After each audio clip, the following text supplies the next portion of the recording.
दो चीजें, उससे पहले मैं आपको दो तीन चीजें आपको बताना चाहूंगा। एक तो मैं आपको सुनवाता हूं इमरान खान साहब का एक स्टेटमेंट जो उन्होंने माजी में दिया था।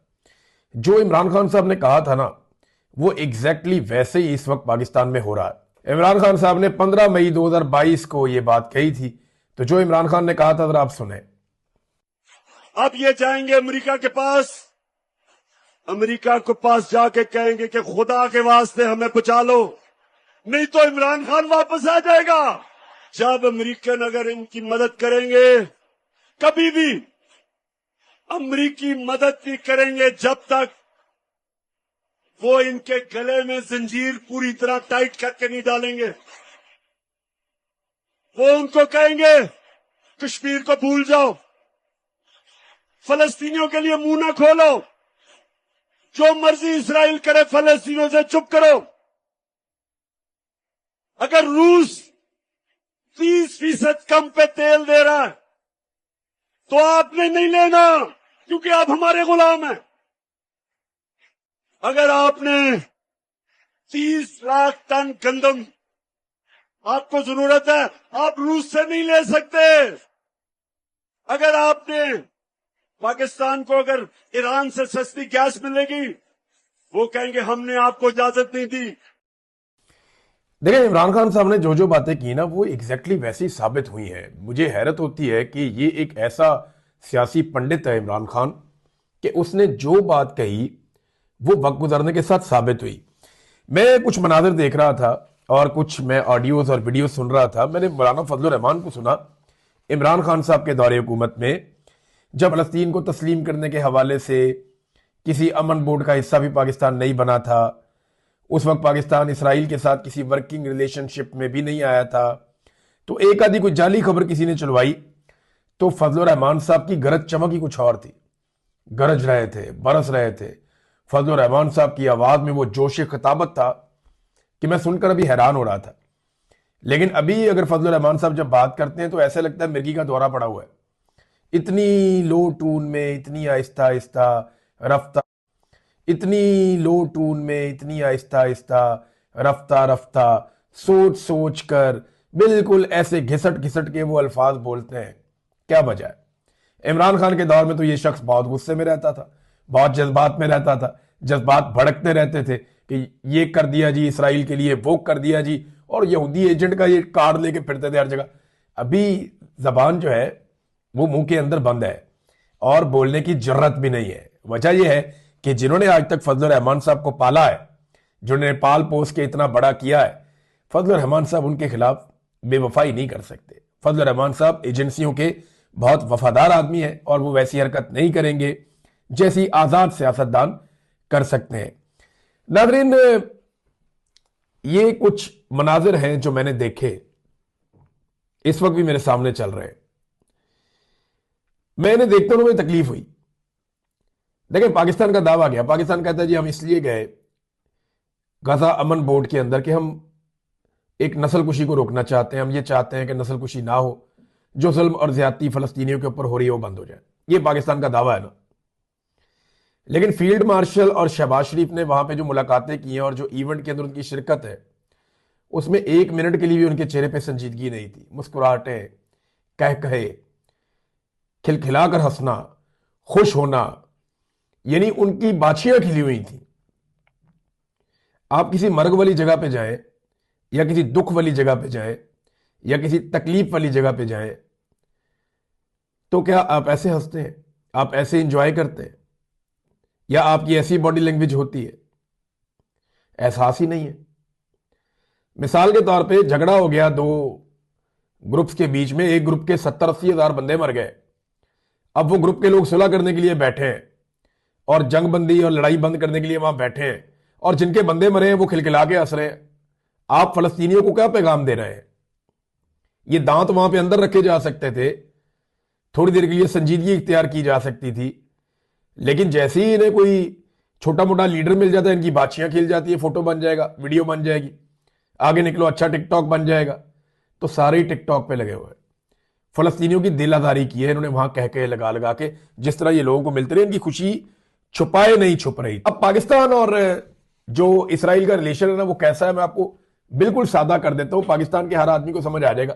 किसी गांव देहात में या किसी शहर में कोई दो लोगों का नाजायज ताल्लुक बन जाता है ना, तो वो दुनिया को नहीं बताते कि हमारा नाजायज ताल्लुक बन गया है। बल्कि जब कोई उन्हें पूछता है तो वो कहते हैं नहीं नहीं, मैं तेनू जानता भी नहीं। बल्कि वो ये कहते हैं जी मेरा तो उससे ताल्लुक ही नहीं है। उन्हें नहीं जी, हमारे बीच में कोई नाजायज ताल्लुक नहीं है, आप झूठ बोल रहे हैं।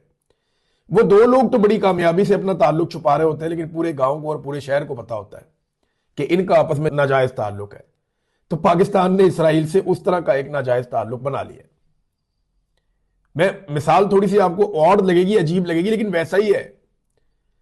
आप कान को इधर से पकड़े या घुमा के इधर से पकड़े, आप अपने पासपोर्ट पे कुछ भी लिखे, आपका अब इसराइल के साथ एक वर्किंग रिलेशन है और आप इसराइल की तहफ्फुज के लिए काम करने जा रहे हैं, वो आपको करना पड़ेगा। देखे ना, डोनाल्ड ट्रंप की ये खूबी है कि वो झूठ नहीं बोलते नॉर्मली। मैंने डोनाल्ड ट्रंप के जितने स्टेटमेंट सुने, मुझे लगा कि डोनाल्ड ट्रंप के अंदर एक बड़ी खूबियों में खूबी ये है कि वो झूठ बोलते ही नहीं, वो सीधी बात करते हैं मुंह के ऊपर टक करके। ये लो, नुकसान हो जाए बेशक, कई दफा नुकसान हुआ डोनाल्ड ट्रंप को। डोनाल्ड ट्रंप अपनी बात वापस ले लेते हैं और बताकर वापस ले लेते हैं, झूठ नहीं बोलता। तो डोनाल्ड ट्रंप की यह खूबी है और इस खूबी ने डोनाल्ड ट्रंप के पीछे चलने वालों को मुसीबत डाली हुई है।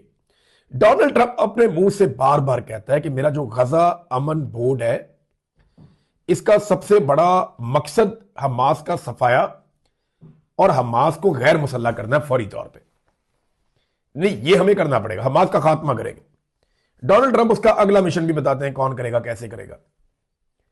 तो डोनाल्ड ट्रंप तो क्लैरिटी के साथ आ रहे हैं कि जनाब मेरा ये गजा अमन बोर्ड है, इसके जरिए से मैंने हमास को गैर मुसल्ला करना नहीं होगा, सफाया कर दूंगा। और सफाया कौन करेगा, किससे करवाऊंगा, ये भी बता दिया। दूसरी तरफ ताहिर अशरफी और हमनवा, या पाकिस्तान की एस्टेब्लिशमेंट के टाउट्स, या पाकिस्तान की एस्टेब्लिशमेंट के सोर्सेज, या खुद पाकिस्तान की एस्टेब्लिशमेंट, वो लगातार इस बात पे बदलते कि नहीं नहीं डोनाल्ड ट्रंप ऐसा नहीं करेगा। ताड़ा फुप्पी का पुत्र है भाई, डोनाल्ड ट्रंप खुद कह रहे मैं ये काम करूंगा, आप कौन होते हैं ये कहने वाले कि वो नहीं करेगा। वो करेगा और जिससे उसने करवाना है उससे वो करवाएगा। और जिन जिन लोगों ने वादे किए हुए हैं, जिन जिन लोगों ने अर्जियां डाली हुई हैं, उन्हें वो वादे पूरे करने पड़ेंगे। वादे नहीं पूरे करेंगे, इमरान खान मारेगा, क्योंकि साथ ही अमेरिका कहेगा इंसानी हकूक की पामालियां हो रही है पाकिस्तान में, पाकिस्तान के अंदर इंसानी हकूक की पामालियां बंद करें। साथ ही अमेरिका को याद आ जाएगा जनाब 2024 के इलेक्शन में धांधली हुई थी, फिर आपको री इलेक्शन में जाना पड़ेगा, इमरान खान आएगा, वो फैंटी लगाएगा। दूसरी सूरत यह है कि डोनाल्ड ट्रंप की बातें माने, नहीं मानेंगे तो फिर अमेरिका और इमरान खान रल के फैंटी लगाएंगे। इनकी ना हर तरफ से ये फंस गए, बहुत बुरी तरह फंस गए, इनकी बचत नहीं है। इमरान खान को जेल में रखना है तो डोनाल्ड ट्रंप को राजी रखना है, ये इन्हें करना पड़ेगा। इमरान खान साहब का स्टेटमेंट मैंने आपको सुनाया, देखें कैसा आदमी है, इसने आज तक जो भी कहा वो बातें ज्यादातर दुरुस्त साबित हुई और एग्जैक्टली ऐसा लग रहा था कि इमरान खान साहब फ्यूचर में देखकर ये वाली बात कर रहे हैं। अब आ जाए जरा डीजीआईएसपीआर साहब जो है, उनकी जो मुलाकात हुई सहाफियों के साथ, उसमें एक बड़ा इंपॉर्टेंट क्वेश्चन मैं हबीब अकरम साहब के सवाल से आगाज करूंगा। उन्होंने सीधा ही पूछा, उन्होंने कहा जी क्या फौज गजा में जाएगी, इंटरनेशनल स्टेबलाइजेशन फोर्स जो है उसका हिस्सा बनेगी गजा में। तो इस पे डीजी साहब ने कहा जी वहां पे इतने शहीद हो गए, बहुत बुरे हालात हैं। तो उन्होंने कहा जी अमेरिका जो है वो सपोर्ट करता है इसराइल को उस नस्लकुशी में, तो हम अमेरिका को एंगेज करेंगे। यानी यहां पे ये कहते हैं कि अफगानिस्तान सपोर्ट करता है दहशतगर्दी को, तो यहां अफगानिस्तान को एंगेज नहीं करना, इधर मारो सारों को बमों के साथ, ड्रोन्स के साथ, जहाज ले जाओ, मारो सबको, अपने लोगों को भी मारो, उनको भी मारो, इनको भी मारो। यहां फॉर्मूला और है। उधर कहने जी क्योंकि अमेरिका इसराइल को सपोर्ट करता है तो हम अमेरिका को एंगेज करेंगे। देखे ना, दोनों जगह अलग अलग फॉर्मूला लगाया हुआ है। जहां जोर चलता है वहां कुछ और कर रहे हैं, जहां जोर नहीं चलता वहां पे कुछ और कर रहे हैं। अब हमें तो सारी जिंदगी ये बताया जैद हामिद ने, हमीद गुल ने और बहुत सारे, अभी थोड़ा अर्सा पहले मैं एक फौजी की, क्लीन शेप फौजी था, बड़े रैंक का ऑफिसर था, वो खड़ा होकर अंग्रेजी में अहादीस पढ़ के सुना रहा था कि स्याह झंडों वाले उठेंगे, वो ये करेंगे, वो करेंगे, और हम ही हैं वो लोग। वो पूरी कहानी फौजी सुना रहा था। थोड़े दिन पहले मैंने आर्मी चीफ को सुना, वो आप अल्लाह की फौज हैं, आप अल्लाह के लिए लड़ाई करते हैं। मैं इनको भी सुन रहा था। हमें तो ये हमेशा बताया गया कि हम इसराइल को 5 मिनट में 10 मिनट में पता नहीं क्या से क्या कर देंगे। वो डीजीआईएसपीआर तो बेचारे बन के बैठे हुए, कहते नहीं जी इसराइल जो कर रहा है वो उसको अमेरिका ही रोक सकता है, हम अमेरिका से ही बात कर सकते हैं, इसराइल को हम नहीं रोक सकते। यानी इसका सादा मतलब तो ये है। अच्छा, उन्होंने यह भी कहा कि अमन बोर्ड में शमूलियत पर आप सियासतदानों और सफारतकारों को क्रेडिट दें।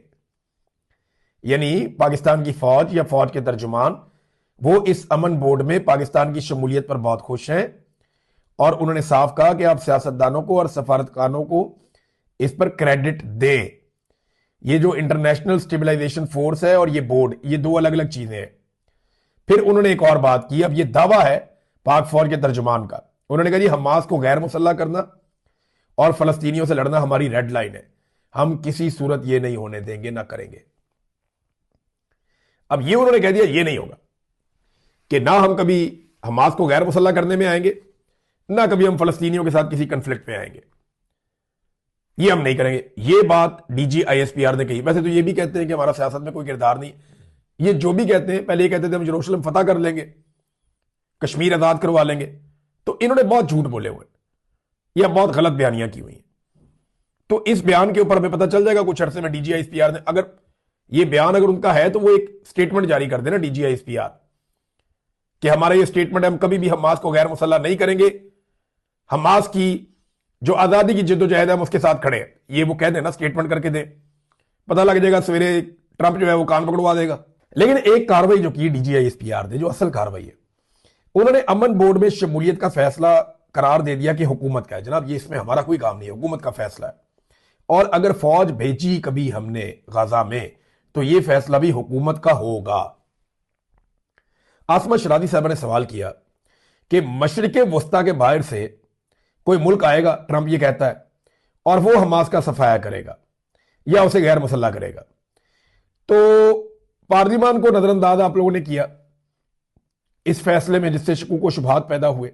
अगर अमेरिका ने कह दिया तो क्या आप इनकार करेंगे कि आप नहीं भिजवा रहे वहां पे और हमास को गैर मुसल्ला नहीं कर रहे? तो इस पे उन्होंने कहा जी कि ये फैसला तो देखे ना पार्लिमान ने करना है, वहां पे जाने का फैसला हमारा नहीं है, पार्लिमान का होगा। हम हुकूमती फैसले के पाबंद हैं, आर्टिकल 245 के तहत हम किसी की ख्वाहिश पर नहीं चलेंगे, अपना मफाद देखेंगे, फलस्तीन हमारी रेड लाइन है, ये उन्होंने कह दिया। अब एक तरफ वो ये कहते हैं कि अमेरिका क्योंकि बहुत ताकतवर है, इसराइल बहुत ताकतवर है, हम उनसे लड़ नहीं सकते, लिहाजा हमने ये फैसला किया कि हम उनके साथ बैठ के मसला हल करने की कोशिश करेंगे। अब ट्रंप कहता है जी आपने आकर मारना है इसको, हमास को। ये कहते हैं जी हमास हमारी रेड लाइन है, उसको कोई हाथ भी ना लगाए। अब इसके बीच में बीच का रास्ता क्या होगा? इसका तो बीच का रास्ता है ही कोई नहीं। अलीना शिगरी साहिबा ने सवाल किया कि रजा रब्बानी भी कह रहे हैं कि इत्तफाक राय होना चाहिए, काबीना में भी ये मामला नहीं रखा गया, ये अमन बोर्ड वाला। यूके, फ्रांस और चीन भी इसमें नहीं आए। अगर पीस बोर्ड में ये फैसला आ जाए, ये मुस्तफा नवाज खोखर साहब ने भी सवाल किया था कि अगर पीस बोर्ड में ये फैसला आ जाए कि ईरान पर हमला करें तो फिर हम क्या करेंगे? तो रमजान के बाद क्या हमारी फौज जा रही है?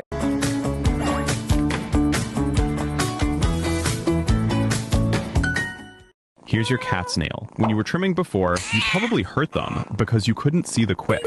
But now गाजा में फिर कहा, उन्होंने कहा जी फैसला देखें हुकूमत ने करना है, हुकूमत फौज भेजेगी या नहीं भेजेगी। हम फलस्तीन के बहन भाइयों के साथ हैं और इसराइल को सिर्फ एक ही ताकत रोक सकती है, वो अमेरिका है। हम इससे एंगेज कर रहे हैं। ट्रंप के मंसूबे से जब इसने ये मंसूबा बनाया तो कोई नस्ल कुशी में कमी आई है। फिर उन्होंने कहा जी 8 इस्लामी ममालिक भी गए हैं। देखें ये 8 इस्लामी ममालिक आपके बाद गए हैं, आपने सबसे पहले यहां से हामी भरी है, उसके बाद वो ममालिक जो बहुत क्रूशल थे वो आपके बाद आए, जो उन्हें तस्लीम करते हैं वो तो पहले ही आ गए थे। और उन्होंने कहा जी हम इसराइल को तस्लीम नहीं करते, वो अपने मफाद के मुताबिक फैसला करेंगे, हम अपने मफाद में फैसला करेंगे। अगर बोर्ड कोई ऐसा फैसला करता है, डोनाल्ड ट्रंप का बोर्ड अगर कोई ऐसा फैसला करता है जो हमारे मफाद में नहीं है, हमारे नजरिए के खिलाफ है, तो इसके बावजूद अब ये डीजी आईएसपीआर, जिनकी ये औकात नहीं है कि वो ये फैसला करें, लेकिन वो फैसला सुना रहे हैं। वो देखे ना, पहले वो कहते हैं हुकूमत का फैसला है, अब अपना फैसला सुना रहे हैं। वो ये कहते हैं कि अगर इस बोर्ड ने हमारे मफाद या हमारे नजरिए या हमारी सोच के खिलाफ कोई फैसला किया तो हम वहीं बैठकर इनकी मुखालफत करेंगे, बोर्ड से अपने आप को अलग नहीं करेंगे। क्या कहीं कमिटमेंट दी हुई है कि बोर्ड में से आप नहीं निकलेंगे? आप तो कहते हैं ये फैसला हुकूमत का है, तो फिर आपने ये फैसला कैसे सुना दिया? फिर साथ ही कहते हैं अपने सफारतकारों और सियासतदानों की तारीफ करें, हम पर एतमाद करें, शक का इजहार ना करें। एक और सवाल हुआ और उसका इन्होंने जवाब भी दिया। सवाल यह हुआ कि अगर गजा में सियासी हल निकल सकता है तो फिर खैबर पख्तूनख्वा में सियासी हल क्यों नहीं निकल सकता? तो इन्होंने कहा जी नेशनल एक्शन प्लान पर जब तक अमल दरामद नहीं होगा तब तक नहीं हो सकता कुछ। फिर सरफराज बुगटी की इन्होंने बहुत तारीफें की, जहां पे बदतरीन दहशतगर्दी है, जहां पे आप कोयटा से बाहर कदम नहीं रख सकते, बल्कि कोयटा के अंदर भी आप महफूज नहीं है, बलूचिस्तान पूरा का पूरा एक नो गो एरिया बन गया है। तो वहां सरफराज बुगटी की बड़ी तारीफें की और कहा कि डीजल पहले 20 मिलियन लीटर स्मगल होता था, आजकल 7 मिलियन लीटर स्मगल हो रहा है। ये कौन आपको नाप तोल के स्मगल करके दे रहा है सर? यानी स्मगलिंग जो है वो कितनी हो रही है, ये पैमाना भी आपके पास है, आपको पता है कि कितनी स्मगलिंग हो रही है। बॉर्डर से 10 लीटर डीजल नहीं आ सकता, क्योंकि सारे बॉर्डर के ऊपर आपने पूरा इंतजाम बनाया हुआ है, सिक्योरिटी आपकी खड़ी है। 10 लीटर डीजल भी अगर आ रहा है तो आपकी नाकामी है। वो कह रहे हैं 7 मिलियन लीटर डीजल अभी तक आ रहा है, और खैबर पख्तूनख्वा की हुकूमत को बहुत बार बार नाकाम करार दिया, और खैबर पख्तूनख्वा की हुकूमत की बुराइयां करते रहे। हत्ता के तमाम बैनुल अक़वामी अंदाज़ो-शुमार बताते हैं कि खैबर पख्तूनख्वा में करप्शन सबसे कम है, खैबर पख्तूनख्वा की परफॉर्मेंस सबसे बेहतर है। बुरे हालात के बावजूद एजुकेशन और हेल्थ में उन्होंने शानदार काम किया है। दूसरे सूबों से जाकर लोग वहां पे इलाज करवाते हैं। उसके अलावा उसने रेवेन्यू भी सबसे अच्छा इकट्ठा किया, और खसारा भी सबसे कम खैबर पख्तूनख्वा की हुकूमत का है। सारी दुनिया कहती है कि वो अच्छा परफॉर्म कर रहे हैं, लेकिन डीजीए इफ्तियार कहते हैं नहीं नहीं, खैबर पख्तूनख्वा अच्छा परफॉर्म नहीं कर रहा, सरफराज बुगटी अच्छा परफॉर्म कर रहा है। अगर परफॉर्मेंस की जो बुनियाद है या उसका क्राइटेरिया अगर जूते पॉलिश है फिर तो आप कह सकते हैं, लेकिन अगर अवाम की खिदमत है तो सरफराज बुगटी तो कहीं दिखता भी नहीं है।